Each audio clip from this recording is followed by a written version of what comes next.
ছাড়তে চান জনপ্রিয় ইউটিউবার সালমান মুক্তাদির। সম্প্রতি তিনি এক পোস্টে এবং সাক্ষাৎকারে এমনটা জানিয়েছেন। আমরা সকলেই জানি জনপ্রিয় ইউটিউবার এবং অভিনেতা সালমান মুক্তাদির। ওনার নামে গুঞ্জন উঠেছে তিনি দেশ ছেড়ে চলে যাবেন। সম্প্রতি একটি ইভেন্টেও যোগ দিয়ে সংবাদ মাধ্যমের মুখোমুখি হয়েছেন সালমান মুক্তাদির। এই সময় তিনি বলেন, আমার আরও বড় হওয়ার স্বপ্ন এবং শখ রয়েছে। আমার আকাঙ্ক্ষা অনেক বেশি। আমি বিশ্বাস করি আল্লাহ যতদিন আমার সঙ্গে আছেন আমি আরও বড় হব ইনশাআল্লাহ। বাংলাদেশ নিয়ে কথা বলার প্রসঙ্গে সালমান মুক্তাদির তিনি আরও বলেন, আমি এখন বাংলাদেশ নিয়ে এত কথা বলি না, কারণ এ দেশে আমি বসবাস করি।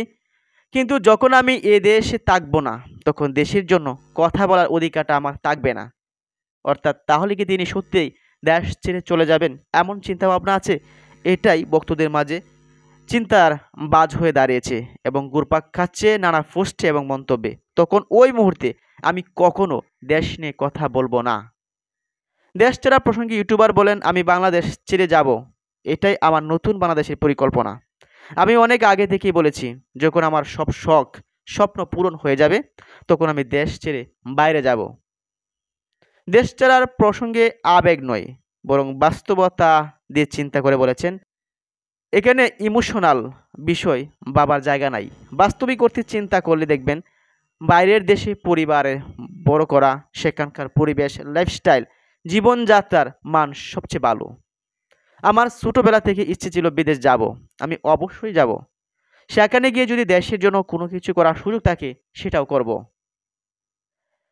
আমরা দেখেছি জুলাই এবং আগস্টে সম্মুখ সারি দাঁড়িয়ে সালমান মুক্তাদির তিনি নেতৃত্ব দিয়েছেন, কিন্তু হঠাৎ করেই তার এমন কি সিদ্ধান্ত এবং তিনি বলেছেন আমার স্বপ্ন পূরণ হয়ে গেলে আমি দেশ ছেড়ে চলে যাব। তাহলে কি তার এটাই স্বপ্ন ছিল যে নতুন বাংলাদেশ গড়ার?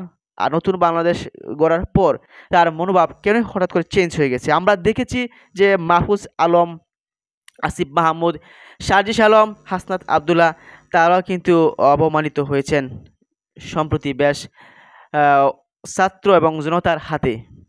যারা সম্মুখ সারি থেকে 24-এর অভ্যুত্থান ঘটিয়েছিল তাদের মূল্য হয়তো কমে যাচ্ছে। সালমান মুক্তাদির তিনি হয়তো আগেভাগে বুঝে গেছেন যে হয়তো কোনো এক সময় মোড় ঘুরতে পারে, তিনি দেশ ছেড়ে চলে যাবেন, এটাই সত্য। তিনি বলেছেন আমার স্বপ্ন পূরণ হয়ে গেছে। কি এমন স্বপ্ন ছিল যে সালমান মুক্তাদিরের যে তা আজ পূরণ হয়ে গেছে? তিনি আরও কিছু জিনিস লক্ষ্য করেছেন যে ভার্সিটিগুলোতে দেখা যাচ্ছে ছেলেমেয়েরা পড়াশোনা করতে গিয়ে এখন সার্টিফিকেটের পরিবর্তে তাদের মরদেহ মা বাবার কাছে চলে যাচ্ছে। তারা লাইফস্টাইলটা ভিন্ন। আপনি বিনোদন জগতেও ভালোভাবে প্রচার প্রচারণা করতে গেলেও এখানে বাধার সম্মুখীন হচ্ছে। বিশেষ করে পরবর্তী বাংলাদেশে কী হবে তাও নিয়ে তিনি দ্বিধাদ্বন্দ্বে আছেন। ছেলেমেয়েদেরকে মানুষ গড়ার জন্য হয়তো তিনি এমন চিন্তাভাবনা করেছেন। ধন্যবাদ।